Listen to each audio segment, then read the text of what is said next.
I myself was wondering when we would have a Middle East type video. Honestly, I thought it was going to be Shafe who would make the first one, but to have it be you, Sned, that's just a treat beyond measure.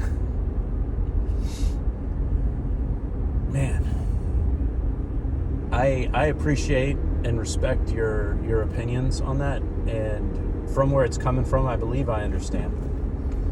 That country has a long history. I remember, man, I was so little. My dad had this t-shirt I remember him wearing when I was little. And if you've ever seen the image of the Marines lifting the American flag on Iwo Jima, my dad's t-shirt had Marines shoving an American flag up the ass of, at that time, the Ayatollah Khomeini. Was it Khomeini, the is it dear leader or exalted leader, the term they have for that. Those that's just such a cruel area over there. The mess that was made with, my opinion, the mess that was made with Iraq, hopefully is a situation that won't be repeated.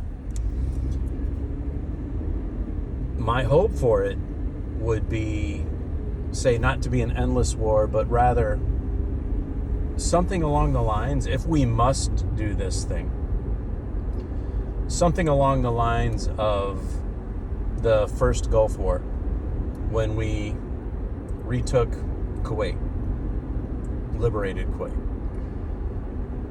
in that the strikes were surgical, air-based, and we didn't actually get in there and slug it out and slosh it out. The advantage of that conflict, though, just thinking about it, was there was a very specific goal to its completion. That is the Iraq getting out of Kuwait. I don't know if a similar such goal exists in Iran. There's been talk in the news that the goal is regime change, and that's all well and good, but as the song goes, meet the new boss, same as the old boss. Like in Libya and Egypt during, I think it was called the Arab Spring, when you hand democracy over, when you offer democracy to a country, and that country has, say, different values than us, you don't always get the thing that you wanted to get.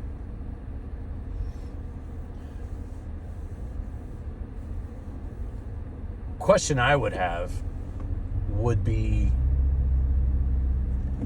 if we could turn back time and allow Saddam to stay in charge of Iraq, what would the landscape of the Middle East look like? I mean, it's just so crazy. It's so crazy the way we look at that whole area, like as if they're animals. Now they behave like animals, but they certainly have a different mindset, a different morality. There's elements of it that are sick and cruel.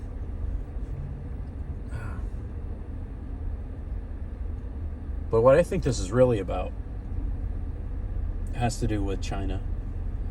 I think this is to show that there are teeth behind our president as a negotiator.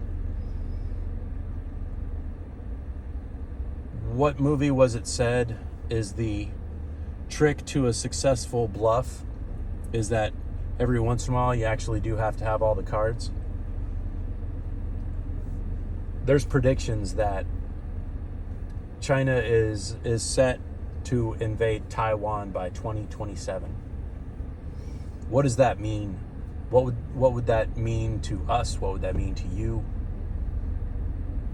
From every measure that I'm led to believe, the people and the places that I follow is that's not a good thing that China would invade Taiwan.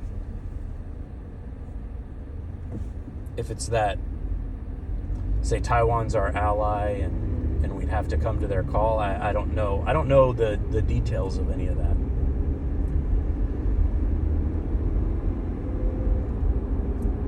In general, as a rule, I don't like the idea of us going to war, and I don't like the idea of us attacking a country that,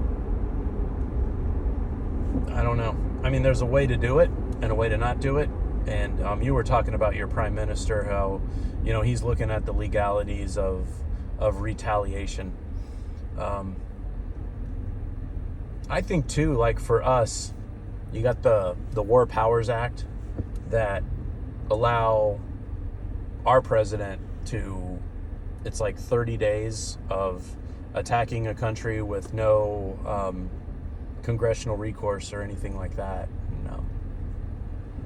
My opinion is we abused that when we attacked Iraq, and I think it set a precedence for how we're supposed to react. For the first time, back then, for the first time in my knowing self, now I understand in some other instances, like preemptive strikes have been conducted by the United States before, but to me, in the time and the age that I was to actually see us attacking Iraq, which at that point to me was a country that had not attacked us.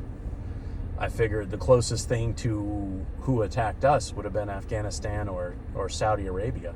I didn't understand the whole thing, and I'm sure there's nuance to this situation that I don't understand either. I do, though, and this is the shame of it, I don't trust what I see in the news. I don't trust what our government tells us about who's doing what. And I'm presented with more evidence, more additional evidence of reasons not to trust the further along we go.